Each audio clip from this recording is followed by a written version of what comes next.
In the warm lived-in chaos of a modest Indianapolis apartment in the mid-1970s, we are welcomed back into the world of One Day at a Time, a groundbreaking sitcom that captured the shifting tides of American family life with remarkable honesty and humor.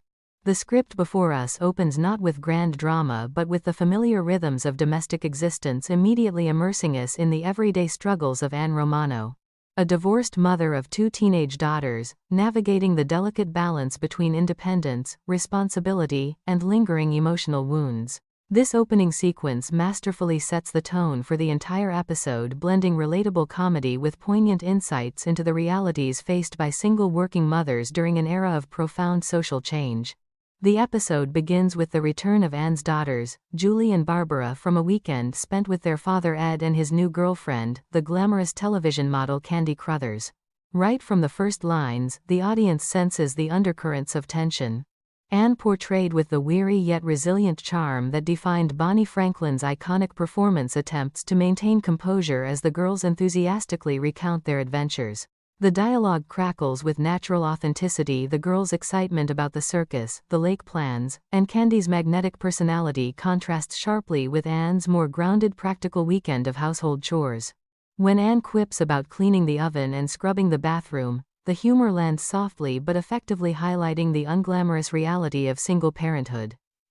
This is no mere setup. It is a deliberate thematic foundation, illustrating how the fun parent dynamic often leaves the custodial parent, usually the mother, bearing the weight of daily discipline and routine. As a critic deeply appreciative of 1970s television, one cannot help but celebrate how this script captures the essence of Ann Romano's character. She is not a flawless heroine but a fully realized woman in her mid-30s, recently divorced and striving to build a new life. The writing excels in revealing her internal conflicts through subtle exchanges rather than overt monologues. Her forced smile and gentle deflections when the girls praise Candy reveal layers of jealousy and insecurity that feel profoundly human.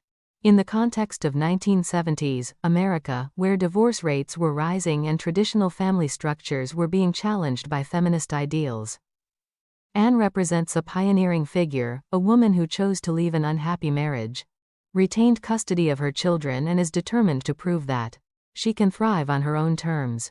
Yet the script wisely avoids idealization, showing instead the emotional toll this independence exacts.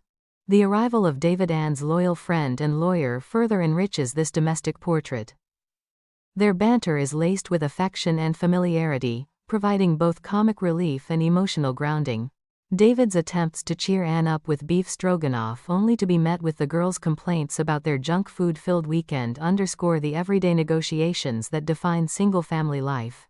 The humor here is gentle and observational, rooted in the small battles over meals, responsibility, and attention. When the conversation turns to Candy, the script deftly exposes Ann's vulnerability. Her denial of jealousy, followed by David's perceptive probing, feels authentic to the era's emerging conversations about post-divorce emotions. Teen magazines are referenced with a touch of irony, reflecting how popular culture was beginning to acknowledge the psychological impacts of divorce on both parents and children. Scene by scene, the apartment itself becomes a character in the narrative. The modest living space, with its refrigerator full of flat ginger ale and the casual interruptions of daily life, symbolizes both the freedom and the constraints of Ann's new reality.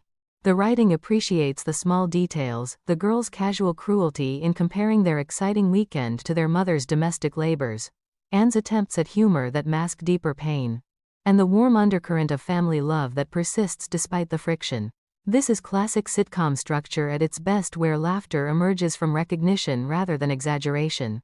Delving deeper into character insights, Ann Romano emerges as one of the most compelling protagonists of 1970s television. Unlike earlier sitcom mothers who were often defined solely by their domestic roles, Ann is multifaceted. She is protective, ambitious, self-doubting, and fiercely loving. Her struggle is not just logistical but existential. As she listens to her daughters rave about Candy's beauty, vitality, and fun-loving nature, we witness a woman confronting the fear that she has become the villain in her children's eyes, simply by fulfilling the necessary but often thankless role of disciplinarian. This theme resonates powerfully with historical context. In the wake of the women's liberation movement, many women like Anne were pioneering new paths, entering the workforce in greater numbers while shouldering primary parenting responsibilities. The script honors this reality without descending into preachiness. Instead, using humor and heartfelt moments to explore it. The interactions with Schneider, the building superintendent, add another layer of charm and comic relief, even in this introductory section.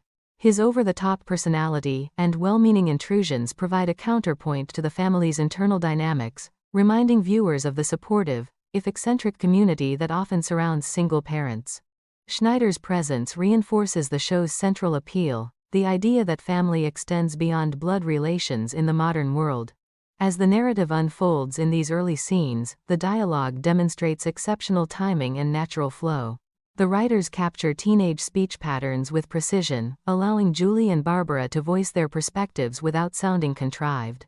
Barbara's witty observations and Julie's emotional volatility feel true to life, offering a balanced portrayal of sibling dynamics in a divorced household. Anne's responses, ranging from patient endurance to momentary exasperation, further humanize her character. One particularly effective moment occurs when Anne admits her jealousy to David, a confession that marks a turning point in her emotional honesty.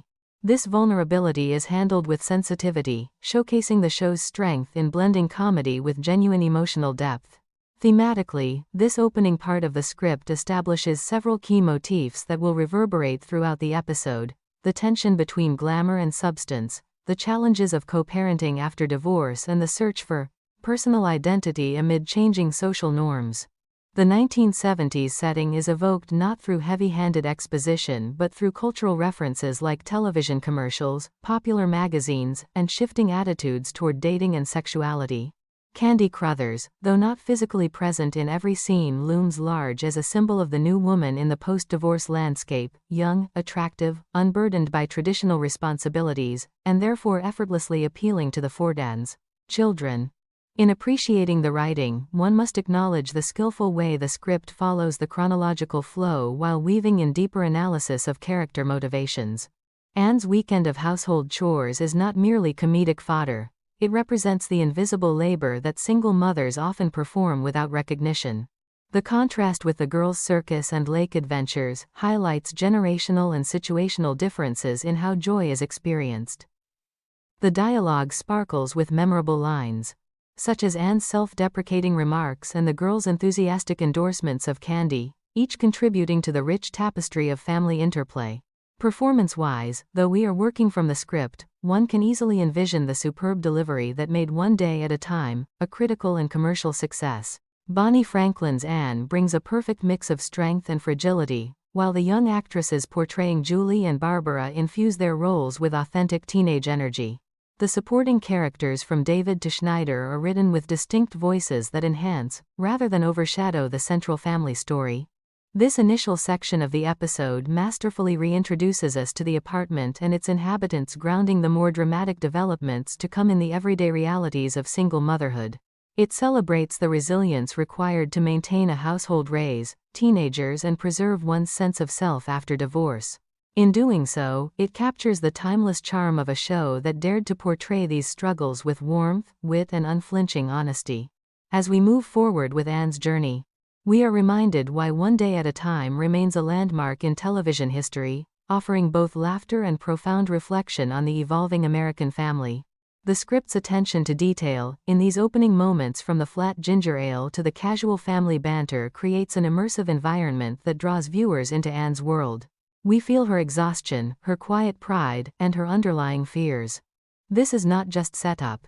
It is an invitation to empathize with a character who embodies the hopes and challenges of a generation of women forging new identities. The gentle humor never undermines the emotional truth, resulting in a deeply satisfying blend of comedy and character study that defines the very best of 1970s sitcoms. Through extensive scene-by-scene examination, we see how each exchange builds upon the last, creating momentum while deepening our understanding of the characters.